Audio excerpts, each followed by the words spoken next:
Hello दोस्तों, आपका स्वागत है एक बार फिर से हमारे चैनल पर। दोस्तों, आज हम आपको विद्यालय अनुभव कार्यक्रम के प्रपत्र 2 के बारे में बताएंगे, जो वास्तव में कक्षा अवलोकन रिपोर्ट है।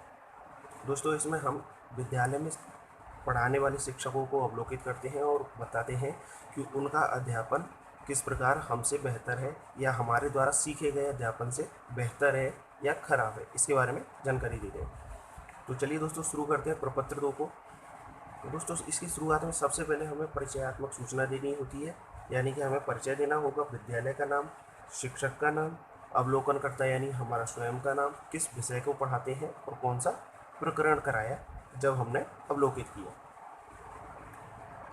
दूसरा बिंदु है दोस्तों विश्लेषणात्मक अवलोकन रिपोर्ट। इसमें हमें शिक्षक के कक्षा में बैठकर उनको पूर्ण रूप से अवलोकित करना होता है और अपनी टिप्पणी देनी होती है। तो दोस्तों, इसका पहला बिंदु है क्या शिक्षक समय पर कक्षा में पहुंचा। दोस्तों, आपको बताना है कि शिक्षक ने कक्षा का प्रारंभ समय पर किया या नहीं। अगर हाँ किया है तो आप वहाँ पर टिक कीजिए, अगर नहीं किया है तो आप ये बता सकते हैं कि वो कितनी देर से पहुँचे। दूसरा बिंदु है क्या शिक्षक की वेशभूषा उपयुक्त थी। इसमें आप बता सकते हैं कि कहीं शिक्षक ने वेशभूषा ऐसी तो नहीं पहनी थी जो शिक्षण में बाधा उत्पन्न करे या विद्यालय के अनुरूप न हो, इसके बारे में बता सकते हैं। तीसरा बिंदु है क्या शिक्षक ने शिक्षण योजना तैयार की। दोस्तों, जैसा कि हमको बीएड और डीएलएड में सिखाया जाता है कि शिक्षण योजना के अनुसार ही हमें पढ़ाना चाहिए, क्या शिक्षक भी उसी प्रकार की योजना तैयार करके आए थे या नहीं, इसके बारे में बताते हैं। अगला बिंदु है कक्षा शिक्षण का प्रारंभ शिक्षक द्वारा किस प्रकार किया गया। इसमें हम बताते हैं कि शिक्षक जब कक्षा में आए तो उन्होंने किस प्रकार से कक्षा को प्रारंभ किया। यहाँ पर दोस्तों हमने लिखा है अभिवादन स्वीकार कर एवं प्रश्न पूछकर।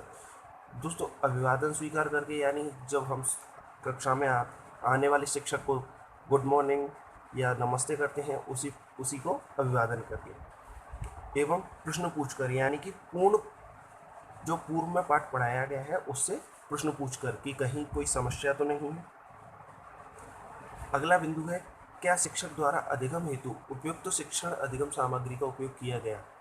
यदि हाँ तो उल्लेख करें। दोस्तों, हम इसमें बताते हैं कि क्या शिक्षक ने अधिगम सामग्री का उपयोग किया था या नहीं। अगर किया है तो वो कौन सी है, हम उसके बारे में जानकारी दे सकते हैं।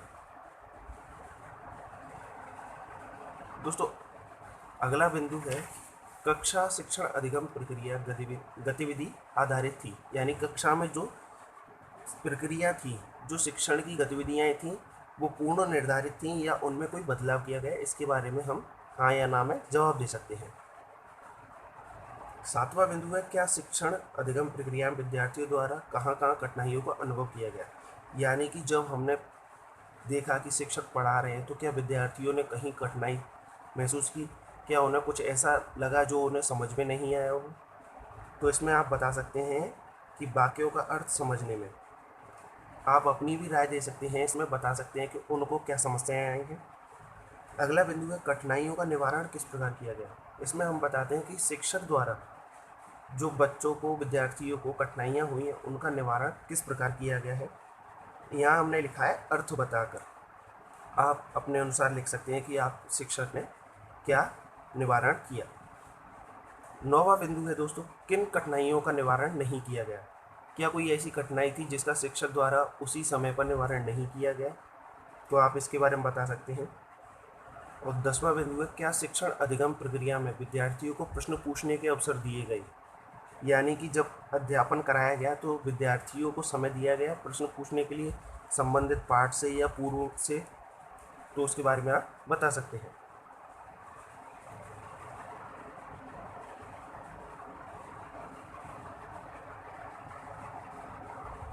दोस्तों, 11वां बिंदु है क्या शिक्षण अधिगम प्रक्रिया में श्याम पट्ट के उपयोग पर टिप्पणी लिखें। यानी कि जब अध्यापन कराया गया तो श्याम पट्ट यानी कि ब्लैक बोर्ड का प्रयोग किस प्रकार किया गया उसके बारे में बता सकते हैं।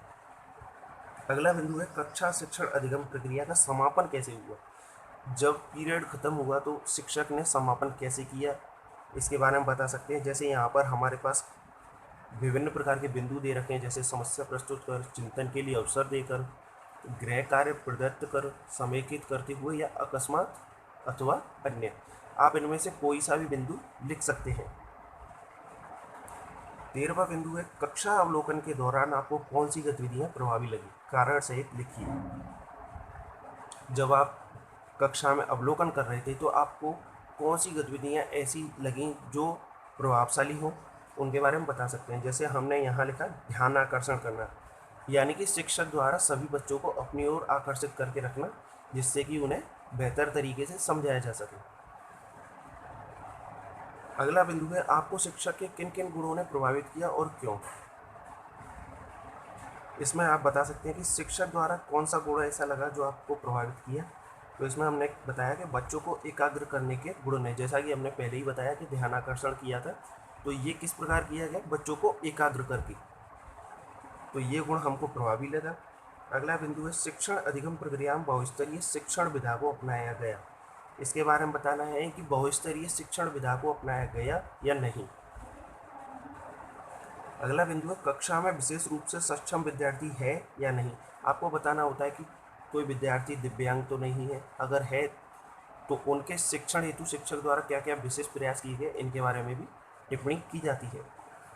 अगला बिंदु है कक्षा शिक्षण में विद्यार्थियों को स्थानीय प्रवेश के अनुभवों को स्थान दिया गया, यानी कि उनको दैनिक जीवन से संबंधित समस्याएं बताई गई, उनको उदाहरण दिया गया या नहीं, इसके बारे में आप लिख सकते हैं। तो अंतिम बिंदु है विज्ञान एवं गणित किट का उपयोग किया गया। यहाँ पर दोस्तों आपको बताना होगा कि क्या शिक्षक ने विज्ञान या गणित किट का प्रयोग किया है या नहीं।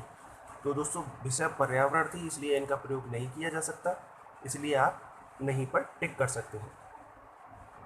तो दोस्तों ये थी विद्यालय अनुभव कार्यक्रम का प्रपत्र 2, जिसमें हमने कक्षा को अवलोकित किया है।